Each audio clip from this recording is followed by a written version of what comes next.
She knew her mother-in-law had chronic hypertension, yet she still pushed her to keep the baby. In her past life, her 60-year-old mother-in-law got pregnant. Knowing the risks of a late-age pregnancy, she kindly advised her to terminate it. But the day after the surgery, the woman's husband died in a car crash. Blaming her for ending the family bloodline, her in-laws brutally got rid of her in a fit of rage. She died full of regret and resentment. But when she opened her eyes, she woke up from the nightmare. Just as she thought it was all just a dream, her mother-in-law called her to the living room, looking sheepish. She announced she had just tested pregnant. She realized instantly she had been reborn. This time, she vowed to rewrite her tragic fate. To avoid suspicion, she initially used the hypertension as an excuse to suggest giving up the baby. Her husband walked in at that moment. The mother-in-law immediately asked for his opinion.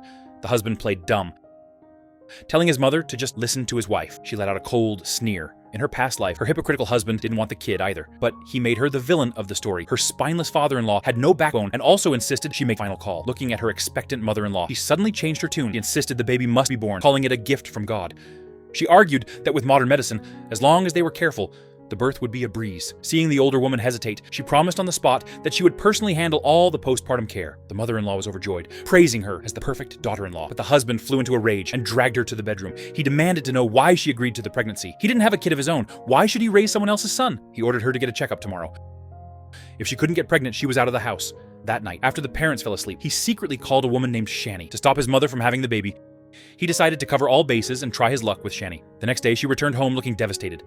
Her in-laws rushed over to ask what was wrong. With tears in her eyes, she told them that she went for the checkup, and it turned out she was perfectly healthy. The one who was infertile was her husband. Looking at the medical report, the in-laws were hit with a wave of relief. Thank God they listened to her and kept the baby. Otherwise, their family line would have ended right there. To put their minds at ease, she took her mother-in-law for a prenatal exam. The doctor advised against the pregnancy for safety reasons. But the mother-in-law screamed that he was talking nonsense. This child was the family's only hope.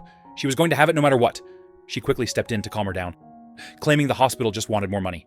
She suggested they never come back for another checkup. Deceived by her words, the mother-in-law went home happy. When the husband found out about the exam, he showed his true colors. He ordered his mother to get an abortion immediately, or he'd disown her. The mother-in-law was speechless with rage. If he wasn't so useless, would she be struggling with this pregnancy? She told him if he could get his wife pregnant, she'd go to the clinic right now. Triggered by his mother, the husband dragged his wife into the bedroom. He was determined to see if she could conceive. He headed for the shower first. Just as she was looking for a way to escape, Shani sent a text. She was pregnant.